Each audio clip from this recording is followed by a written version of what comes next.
Hello friends, आप Mukesh Goyal. I hope कि आप सारे बहुत अच्छे हैं। और फ्रेंड्स, आज हम बात करेंगे जो एमसीक्यूज है पेपर वन के, उसके बारे में बात करेंगे। तो चित्त को रिलैक्स करके मन की शांति से क्वेश्चंस को देखना है। चलो ये क्वेश्चन देख लेते हैं। ये क्वेश्चन टीचिंग एप्टीट्यूड का क्वेश्चन है। क्या है? A college teacher conduct a quiz session conduct करता है एक teacher with a view to accelerate the tempo of motivational participation. This will form part of which type of evaluation. एक महाविद्यालय का शिक्षक अभिप्रेरक प्रतिभाग की गति को बढ़ावा देने के लिए प्रश्न पहेली स्तर को अपनाता है। यह मूल्यांकन के किस प्रकार के रूप में लिया जाएगा? आप याद रखना, जो इस तरह के कंटिन्यूस इवेल्युएशन होते हैं, जो लगातार मूल्यांकन होता है, जो इम्प्रूवमेंट की बात करता है, मोटिवेशन की बात करता है, ये सारे इस तरह के जो इवेल्युएशन या मूल्यांकन होते हैं वो कंटिन्यूस इवेल्युएशन या लगातार चलने वाले मूल्यांकन होते हैं। और कंटिन्यूस इवेल्युएशन होता है वो फॉर्मेटिव इवेल्युएशन जो होता है, जो निर्माणात्मक मूल्यांकन होता है, वो कंटिन्यूस इवेल्युएशन में आता है। तो इसका राइट आंसर क्या है? निर्माणात्मक मूल्यांकन। समेटिव ये ड्यूरिंग ऑफ द सेशन या ड्यूरिंग ऑफ द यूनिट चलता है, इसीलिए इसको कंटिन्यूस बोलते हैं। क्योंकि जैसे आपसे मैं क्लास में भी कोई क्वेश्चन पूछूं तो ये सारा फॉर्मेटिव इवेल्युएशन में आएगा।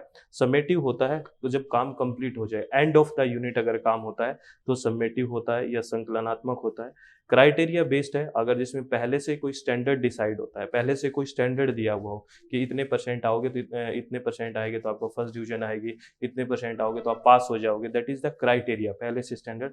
डायग्नोस्टिक इवेल्युएशन वो होता है जिसमें आपकी कुछ कमियों को पहचाना जाता है, जैसे डॉक्टर देखता है आपको, वैसा होता है डायग्नोस्टिक इवेल्युएशन, यानी कि निदानात्मक मूल्यांकन। तो ये इसका राइट आंसर है फॉर्मेटिव यानी कि निर्माणात्मक मूल्यांकन। ठीक है फ्रेंड्स, आगे बात करें इस नेक्स्ट क्वेश्चन की। ये कह रहा है, for increasing learning to learn the emphasis on which of the following would be most appropriate. सीखने के लिए अधिगम को प्रोत्साहित करने हेतु निम्नलिखित में से कौन सबसे उपयुक्त होगा? तो आप बताइए, यानी कि जो भी अधिगम है, जो भी लर्निंग है, उसको अच्छे से करने के लिए कौन सी चीज सबसे उपयुक्त होगी? पहला है use of educational technology gadgets. आपको बेस्ट ऑप्शन देना है क्योंकि इसमें मोस्ट अप्रोप्रिएट लिखा हुआ है ना। आंसर आपको सारे जो ऑप्शन है वो आपको सारे ठीक लगेंगे, लेकिन मोस्ट अप्रोप्रिएट कौन सा है ये बताना है। Use of educational technology gadgets, शिक्षा प्रौद्योगिकी में उपकरणों का उपयोग करना, ये अच्छी बात है। लेकिन आगे चलते हैं। Organising teaching to increase opportunity for transfer of learning, यानी कि अधिगम में अंतरण हेतु, अवसर बढ़ाने हेतु शिक्षण आयोजित करना। आपको पता है जब ये शब्द आते हैं ऑर्गेनाइजिंग टीचिंग, तो इसमें सारी चीजें समेट ले गया, ये हर चीज को समेट के ले गया। तो ऑर्गेनाइजिंग और टू किस चीज को इंक्रीज करने के लिए? लर्निंग को अच्छा सा अपॉर्चुनिटी देने के लिए। तो अच्छा, इससे अच्छा और क्या होगा? क्योंकि इस ऑप्शन में सारी बातें समेट के आ गई है। एक तो ऑर्गेनाइजिंग होगी, एक अपॉर्चुनिटी बढ़ाने की बात होगी, तो सारे ऑप्शन ये अकेला लेके चला गया है। तो राइट आंसर 2 हो जाएगा। ठीक है, ये ठीक है, assign task to master by student, frequent test to be conducted, ये बात ठीक है, लेकिन ये अकेला लेके चला गया सारा, तभी तो मोस्ट अप्रोप्रिएट पूछा है। तो इसका राइट आंसर 2 हो गया।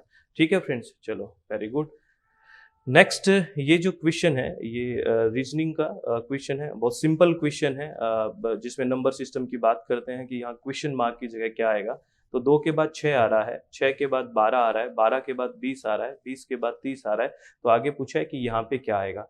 तो फ्रेंड्स, एक बात ध्यान रखनी होती है इस तरह के क्वेश्चन करने में, वो क्या ध्यान रखनी है कि जब ये इंक्रीजिंग होता है, जब इंक्रीजिंग ऑर्डर में होता है, तो या तो गुना होएगा या प्लस होएगा, यही होता है। और ये अगर डिक्रीजिंग ऑर्डर में हो तो या तो क्या होगा, डिवाइड होगा या फिर माइनस होगा। तो ये इंक्रीजिंग ऑर्डर में है, और इंक्रीजिंग ऑर्डर में है तो सीधी सी बात है, या तो गुना होगा यानी कि इंटू होगा, या प्लस होगा। तो यहाँ देखो गुणा वाली बात तो है नहीं, क्योंकि 12 के बाद 20 आ रहा है, तो सीधी सी बात है ये इंटू नहीं हो रहा, यहाँ प्लस हो रहा है। तो देखते हैं इनका डिफरेंस, देखो 2 और 6 का डिफरेंस कितना है? 4 है।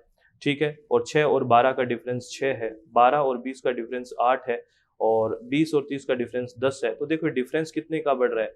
2 का, 2 का, 2 का। तो सीधी बात है 2 का डिफरेंस बढ़ा के बात हो रही है। तो आगे वाला कितना जुड़ेगा? 12 जुड़ेगा, क्योंकि 2 का डिफरेंस है ना सब में। तो इसमें भी 2 का डिफरेंस कर देंगे, तो आगे वाला 12 जुड़ेगा 30 में, यानी कि 42 आएगा। तो 42 इज द राइट आंसर। कहाँ दिक्कत है? कोई दिक्कत तो नहीं है, बिल्कुल सही से बात हो रही है। ठीक है, तो ऐसे कर सकते हैं। और आप पेपर में ज़्यादा जिद ना करें, कई बार नंबर सीरीज नंबर नहीं आए ना, मतलब आगे वाला कौन सा है, तो टाइम वेस्ट ना करें, जिद करके मत बैठें। क्वेश्चन को टाइम लग रहा है तो एक बार छोड़ दें, आगे बात करते हैं। In which type of qualitative research design, qualitative फिर आ गया यानी कि गुणात्मक शोध, individual stories to describe the lives of people are explored, किस प्रकार के गुणात्मक शोध विकल्प में लोगों के जीवन का वर्णन करने के लिए व्यक्तिगत कहानियों की तलाश की जाती है। किस कौन सा होता है व्यक्तिगत कहानियों की, हमें सबको पता है वो नैरेटिव रिसर्च होती है जिसमें व्यक्तिगत कहानियों की बात होती है, वृत्तांत्मक शोध होती है, क्योंकि इथनोग्राफिक रिसर्च में तो कल्चर की बात होती है, इसमें थ्योरी सैचुरेशन सिद्धांत की बात होती है, और सिंबल जो प्रतीकात्मक है उसमें सिंबल्स की बात होती है। तो हमें कहानी के माध्यम से बताने की बात हो रही है तो वो नैरेटिव यानी कि वृत्तांत्मक शोध है, वृत्तांत देना, कहानी के माध्यम से चीजों को डिस्क्राइब करना। तो इस तरह से इसका राइट आंसर ये है। चलो बहुत बढ़िया, बहुत शानदार, अति उत्तम। नेक्स्ट क्या है, असर्शन रीजनिंग का क्वेश्चन है, ये रिसर्च का क्वेश्चन है। ये कह रहा है a researcher can draw a definitive conclusion even if there is a little evidence to spot it. कोई अनुसंधानकर्ता निश्चयात्मक निष्कर्ष निकाल सकता है भले ही इसके समर्थन हेतु साक्ष्य कम हो। समर्थन हेतु अगर साक्ष्य कम है तो आप बताइए निश्चयात्मक निष्कर्ष कैसे निकाल सकता है। आपके पास साक्ष्य, एक तो कह रहे हो साक्ष्य है यानी कि एविडेंस है वो कम है, एविडेंस कम है एक तो, साक्ष्य कम है, और डेफिनेट कंक्लूजन कैसे निकल सकता है बताइए। ये तो पूरे साक्ष्य होंगे तभी तो निश्चयात्मक निष्कर्ष निकलेगा। तो ये तो बिल्कुल गलत बात है। अगर इधर लिमिट के साक्ष्य है और आप डेफिनेट की बात करते हो तो ये तो गलत हो जाएगा। तो ए गलत है और आर तो फिर देखो एक ही ऑप्शन ऐसा बनता है जिसमें ए गलत हो, एक ए गलत है, देखो एक ही ऑप्शन ऐसा बनता है। तो अब आर आप घर आके पढ़ लेना, कोई जरूरी है वहां पे सारी चीजें क्लियर करना, क्योंकि ए गलत पता लग गया तो आर घर आके नहीं मैं तो यही पढ़ूंगा जी, पता है क्योंकि मेरे पास टाइम है, वो मुझे खराब भी तो करना है, ऐसे मत किया करो, ठीक है। और वैसे आर को समझ लेते हैं। Statistical test of significance help a research in drawing logically correct inference from the data, ठीक है। यानी कि जो भी हम स्टैट लगाते हैं वो क्यों लगाते हैं, वही लॉजिकली जो हमें रिलेशन बनाते हैं, इसके बीच ये रिलेशन होगा तभी तो स्टैट लगाते हैं। तो ये बात तो बिल्कुल ठीक है। तो ए गलत है, आर ठीक है, ठीक है। आगे बात करें, नेक्स्ट क्वेश्चन की बात करें। नेक्स्ट क्वेश्चन क्या कह रहा है, select the advantage of feedback in the process of communication from the following। जब एक कम्युनिकेशन होता है, संचार होता है, उसमें फीडबैक का क्या लाभ है ये पूछा है।